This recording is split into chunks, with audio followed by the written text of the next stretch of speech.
Subscribe कीजिए Indian news analysis channel को और दबाइए बेल आइकन को ताकि आप कोई भी फ्यूचर की अपडेट मिस ना कर सकें। दोस्तों, जिस घड़ी का हमें काफ़ी लंबे समय से इंतज़ार था वो घड़ी आज आ गई है। आज भारत के 5 राफेल जेट भारत में पहुंच चुके हैं और ये पल ऐसा पल था जिसका इंतज़ार देश को वर्षों से था।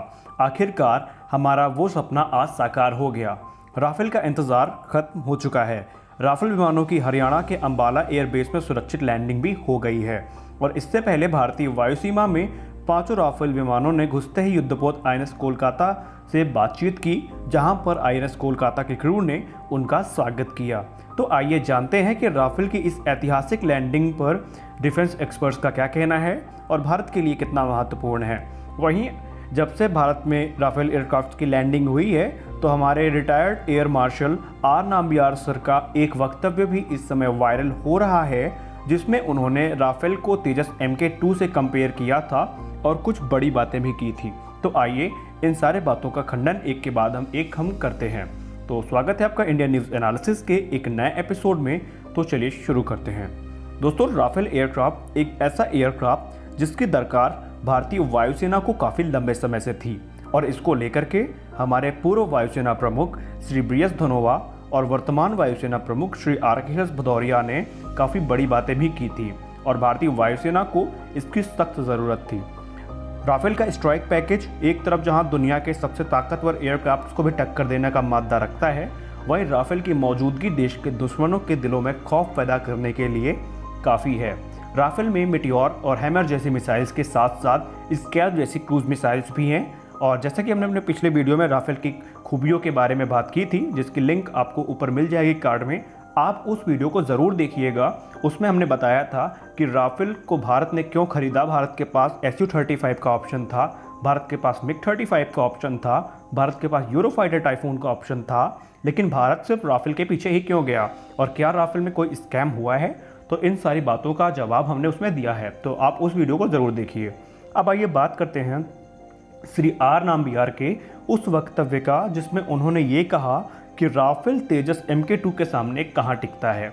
दरअसल NDTV को दिए गए अपने एक इंटरव्यू के दौरान जब उनसे ये क्वेश्चन पूछा गया कि आप डसॉल्ट राफेल को तेजस MK2 के सामने कहाँ पाते हैं, तो उन्होंने कहा कि डसॉल्ट राफेल निश्चित तौर पर एक बेस्ट एयरक्राफ्ट है, लेकिन हमारा तेजस MK2 जो स्क्वाड्रन भारतीय वायुसेना में शामिल होगी वो निश्चित तौर पर राफेल से बेहतर होगी।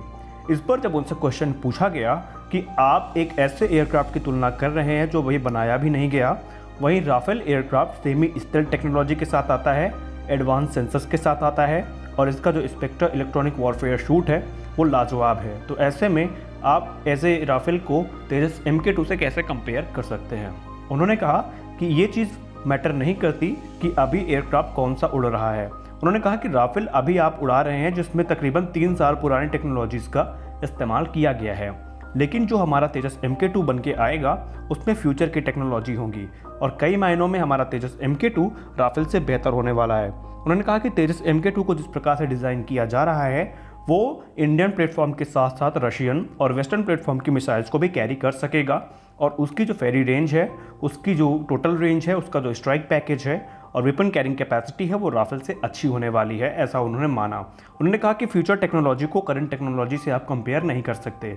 इस समय राफेल में जो टेक्नोलॉजी इस्तेमाल हो रही है वो वर्तमान की है, जो अभी के लिए सही है, लेकिन इस चीज़ को हम ये नहीं कह सकते कि आने वाले 10 साल में भी ये टेक्नोलॉजी उतनी ही कारगर रहेगी जितने कि हमारे फ्यूचर एयरक्राफ्ट में होने वाली है।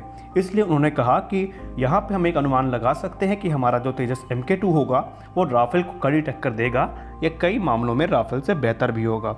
वहीं साथ ही साथ उन्होंने ये भी कहा कि राफेल की तेजस MK2 की तकरीबन मल्टीपल स्क्वाड्रन्स को वायुसेना में तैनात किया जाएगा। उन्होंने कहा कि ये कोई 4th जनरेशन के एयरक्राफ्ट नहीं होंगे, बल्कि ये 4.7 जनरेशन के एयरक्राफ्ट होने वाले हैं, यानी कि इनकी जो एवियोनिक्स होगी वो तकरीबन 5th जनरेशन फाइटर एयरक्राफ्ट वाली होगी।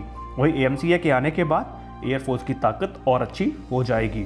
तो आप उनके इस वक्तव्य से कितना सहमत हैं कमेंट सेक्शन में ज़रूर बताएं। फिलहाल आज राफेल की लैंडिंग हो चुकी है और पूरा देश इसको सेलिब्रेट भी कर रहा है।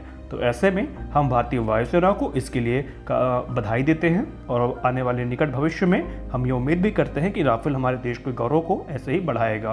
तो मिलते हैं अपने